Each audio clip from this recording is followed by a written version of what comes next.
Bonjour, je m'appelle Zeynep et bienvenue dans le balado des curieux. Aujourd'hui, nous accueillons l'équipe de Ethan, Mia, Abel, Aseman et Prince qui vont nous parler de la médecine dans le domaine de l'intelligence artificielle.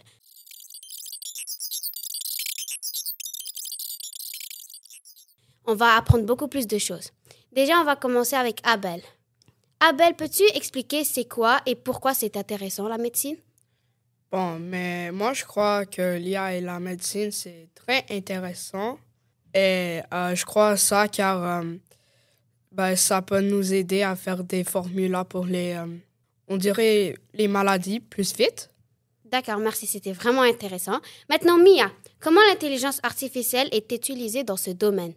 Déjà, à partir d'une simple photo, on peut savoir si tu as une maladie et te prévenir si tu es en danger, aussi te faire des préventions. D'accord, merci. Est-ce que beaucoup de gens utilisent cette technique-là comme des techniques pour trouver les maladies avec l'intelligence artificielle? Pas en ce moment, mais peut-être dans le futur. On l'utilise plutôt pour des choses comme on n'est pas vraiment sûr, comme très difficiles. D'accord, merci. Maintenant, Ethan, peux-tu me nommer les avantages de la médecine? En ophtalmologie, à partir d'une simple photo, l'IA peut détecter des cas de rétinopathie diabétique. C'est comme une complication du diabète qui peut conduire à la cécité. D'accord. Est-ce que tu sais s'il y a beaucoup de gens qui ont cette maladie-là ou quelques-uns? Moi, je sais qu'il y a environ 10 millions de personnes, mais je sais pas s'il y a ça peut se soigner. OK, merci. Maintenant, Aseman, peux-tu me nommer les inconvénients? Il y a beaucoup d'avantages dans l'IA médecine, mais il y a plus d'inconvénients. Exemple, est-ce que vous préférez qu'un robot, sans d'émotion, sans d'empathie, vous annonce que vous êtes en train de mourir ou une humaine avec des vraies émotions, de l'empathie, vous dire? Quand vous pensez comme ça, vous pouvez vraiment comprendre la différence entre l'IA médecine et des humains. Sincèrement, pour moi, je préférais que ça soit une humaine, pas un robot. Bon, ensuite, Prince, peux-tu me dire ton opinion à propos de ce sujet? Moi, je pense que l'intelligence artificielle dans la médecine, c'est une bonne chose et aussi une mauvaise chose. Une bonne chose parce que ils peuvent nous apporter des nouveaux médicaments qu'on ne trouvera nécessairement pas dans le futur, des nouvelles choses, des nouvelles découvertes. Mais moi, je dis que c'est pas vraiment bon parce que, imagine, tu as des petits symptômes, genre tu as une toux et tu demandes par exemple à ChatGPT que tu as une toux. Il va te dire que tu as le COVID-19, tu as une maladie qui n'existe même pas encore. Pourtant, tu as juste dit que tu as un petit symptôme, hein, mais il va te dire des choses genre que tu n'as jamais entendues. Pour ça, je dis que c'est une bonne chose et une mauvaise chose. D'accord, merci pour cette belle opinion. Je suis du même avis que toi. Maintenant, j'ai une question à vous poser. Si vous étiez un docteur, est-ce que vous utiliserez l'intelligence artificielle?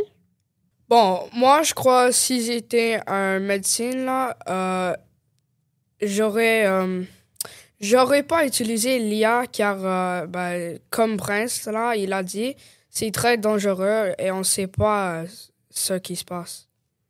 D'accord, merci. Maintenant, Prince, c'est quoi ton avis à propos de ma question? Moi, si j'étais médecin, je n'utiliserais pas parce que, premièrement, ça peut me montrer mon patient. Si mon patient a une maladie que je ne peux pas guérir, si je demande à l'IA de m'aider, je ne sais pas ce qu'elle va faire puisque je connais pas nécessairement ce qui doit se passer pour l'opération, un truc du genre. Je ne sais pas ce qui peut se passer, donc peut-être elle va me dire un truc faux et là, le patient va mourir, on va m'accuser. Donc, c'est pour ça que je dis que je ne vais pas l'utiliser car s'il y a une erreur, tout va revenir sur ma faute et pas la faute à l'IA car c'est moi qui l'ai utilisé. Tu as tout à fait raison. Ethan, c'est quoi ton avis à propos de mon sujet, de ma question? Car comme si moi, je veux être un docteur ou un médecin, il faut que je sois bon à ce que je fais. Comme, si je triche si je triche pour être un docteur, je ne sais même pas qu'est-ce que je fais, car j'ai juste triché, utilisé l'IA. Après, les vies de les personnes que je veux aider sont dans mes mains, car comme si on utilise IA pour tricher sur ça, les personnes peuvent mourir à cause de ça. C'est vrai. Maintenant, mon autre question, c'est est-ce que vous croyez que l'intelligence artificielle peut remplacer les docteurs? Ben non, pas vraiment. Même si l'IA nous accélère dans notre intelligence, il ne peut jamais vraiment remplacer les humains. Exemple, même comme l'exemple que j'avais dit avant, on peut vraiment comprendre que l'humain a plus de l'empathie quand on parle. Un bond entre une patient et l'IA ne peut jamais remplacer un bond entre une patient et le docteur. Ouais, vraiment, c'est une bonne réponse. Maintenant, Mia, c'est quoi ton opinion? Moi non plus, je crois pas qu'il va nous remplacer, car beaucoup de personnes vont avoir peur de l'utiliser. D'accord, merci Mia. Abel, c'est quoi ton opinion? Bon, moi, je crois aussi, comme Aseman l'a dit, je crois que ça ne peut pas remplacer les humains, car si on accélère dans notre cerveau, il ne peut pas aussi connaître des choses qu'on ne connaît pas, car c'est nous qui l'avons fait, l'IA, et il connaît tout qu'on connaît. Ok, c'est vraiment une bonne opinion. Maintenant, pour finir, ma dernière question, c'est est-ce qu'un docteur doit demander la permission à son patient pour utiliser l'intelligence artificielle? Donc, je vais donner la parole à Prince. Moi, j'aimerais pas que... Moi, je dis oui parce que si, imagine ton patient a une maladie et que, genre, ça se voit que il sait pas comment... que tu sais pas comment l'aider. Tu peux le demander parce que imagine si ça, c'est ce que tu es. Imagine si c'est ce que tu es en train de faire. Imagine, tu sais pas ce que tu fais, ok? Mais ton patient peut avoir la permission de savoir si tu vas l'utiliser ou pas. Parce que si ça crée un échec et que tu as demandé à ton patient et qu'il était d'accord, là, le patient sera conscient des risques qu'il va prendre. Mais si il n'était pas d'accord et que tu l'utilises quand même, là, on peut dire que tu as fait un meurtre. Si ça rate, on peut dire que tu as fait un meurtre. Parce que tu n'as pas demandé l'autorisation.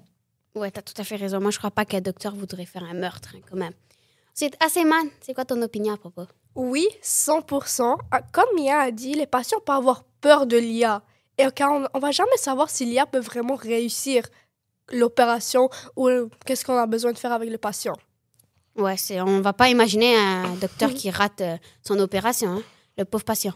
Ok, Ethan, c'est quoi ton opinion? Moi, je pense que oui, il y a besoin de demander, car comme...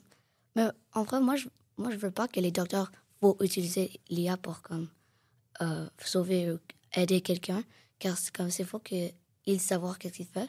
Mais comme si... Moi, je dis oui, car si tu demandes pas l'IA, comme ça va être vraiment pas... Je veux dire, okay? Car si l'IA, comme... Faut décider là, comme... Si une personne meurt ou comme est vivant, moi, je veux pas que mon patient se ressente ça, car si moi, j'étais le patient et l'IA décide si je meurs ou pas, moi, je serais comme très peur de l'IA, car je sais pas, car il faut chercher ces infos sur l'Internet. Et je sais pas si des humains pouvaient dire des fausses infos. Après, l'IA cherche cette info et après, il dit à les docteurs. Après, ça peut causer des personnes à mourir. Ouais, t'as totalement raison. Sinon, c'est pas un vrai docteur. Je comprends pas comment il a eu son diplôme. Hein. OK. Bon, nous sommes arrivés à la fin et merci d'avoir suivi ce balado des curieux. Nous espérons vous revoir dans un nouvel épisode. Merci.